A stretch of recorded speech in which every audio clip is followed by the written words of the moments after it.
You make these mistakes with cyber liability insurance for your MSP or IT services company, and is your claim at risk of being denied?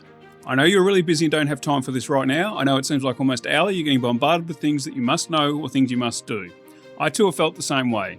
Being a business owner and the CEO of my MSP, I know your responsibilities are endless, and sometimes you feel like putting your head in the sand or quitting. You're either busy with family duties, doing the client work, busy looking for new clients, or trying to find good employees to help you get the sales and client work done right. Not to mention facing ongoing battles with your suppliers over their terms and conditions or their inability to deliver on what you and I would consider basic expectations, especially when it relates to technology solutions for your MSP or IT services company. Globally, over the last 2 or 3 years, I've seen some major changes when obtaining cyber liability insurance for my MSP, as well as being connected to a group of MSPs globally, all reporting similar events occurring. It really hit home earlier this year when I was renewing the insurance for my MSP. I'm sure many of you who are watching this will have started to see the changes as well. One MSP in Canada recently reported that their cyber liability insurance coverage had risen from $2,400 a year to now over $15,000. You and your clients will have likely received an even more extensive questionnaire from your insurance agent, broker, or company in the last 12 months than what you've seen previously. What I saw specifically with my MSP was a very extensive questionnaire followed up by an addendum specifically about ransomware. A lot of this has been driven by the rapidly escalating ransomware threat and the global incident in July of 2021 where approximately 70 MSPs were used to infect 1,500 businesses worldwide via a software bug in their RMM software that had no patch available at the time of the attack. We've also just recently heard of a situation where a cyber liability claim ended up in court and the policy was declared null and void. The insurance company had initially filed for a ruling of July of 2022 before a joint application was made between the insurance company and the previously insured that no insurance coverage shall be available to any person or entity under the policy for past, present and future claims, suits, loss, costs or expenses of any kind whatsoever. The policy initially was supposed to be active from the 4th of April 2022 to the 4th of April 2023, before the insured party had suffered a ransomware attack in May of 2022. The insurance company claimed that the insured party had misrepresented information on its use of multi-factor or two-factor authentication technology, which materially affected the acceptance of the risk and or the hazard assumed by travellers.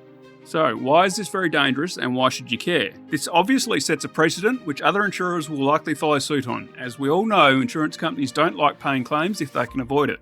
In this specific case, they said they were using MFA for privileged or administrative access, however they were only using it to protect its firewall and did not use MFA to protect any other digital assets. The insurance company claimed these were misrepresentations, omissions, concealments of facts and incorrect statements. The problem for the company that has had this ruling is that it will likely be very difficult, if not impossible, for them to get cyber liability insurance and possibly other forms of insurance in the future. So that raises a question: can you afford to have this happen to you with your MSP or outsourced IT services company? Naturally, the answer to that is no. Nobody could. The same goes for your clients as well. So how do you avoid being in the same situation where you've tried to claim on your cyber liability insurance and had your claim denied and the insurance policy declared null and void? The best way I know of to do this is to ensure you're practicing what you preach or eating your own cooking. That is, get your cybersecurity hygiene in order ASAP. If you need help here, reach out to us by going to www.reliantshield.com/contact. The obvious solution is to answer the insurance company's questionnaire accurately and truthfully. You also want to get clarification from the insurance company on what they deem a problem in this area. In order to do so, you need to have a series of cybersecurity layers in place, and you could use the insurance company's questionnaire as a starting point for what you should have. Then you want to expand on that over time to ensure redundancy in your security layers in case one of them fails. With the right layers of protections and the correct configurations in place, you won't be in a situation where you'll need to make a claim. If all else fails and you're still unsure, reach out to us by going to www.reliantshield.com/contact, and we'd be happy to help with an independent assessment. Offer or suggest some form of cyber awareness training to keep them aware of the risks. Communicate the guidance in this video to your clients. Get on the front foot so they see you as their trusted advisor. Properly set up your clients' email systems to prevent spoofing attacks and to ensure email deliverability.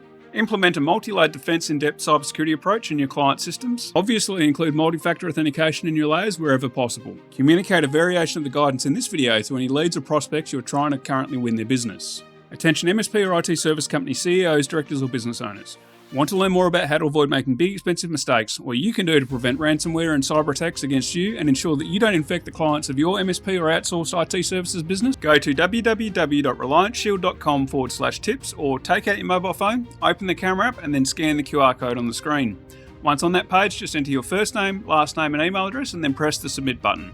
From then on in, every week you'll receive actionable steps in your email inbox that you can use to protect your reputation, family's livelihood, and implement robust cybersecurity protections in your business and that of your clients. As always, dedicated to protecting your reputation and family's livelihood. Stay safe, thanks for watching and have a great day.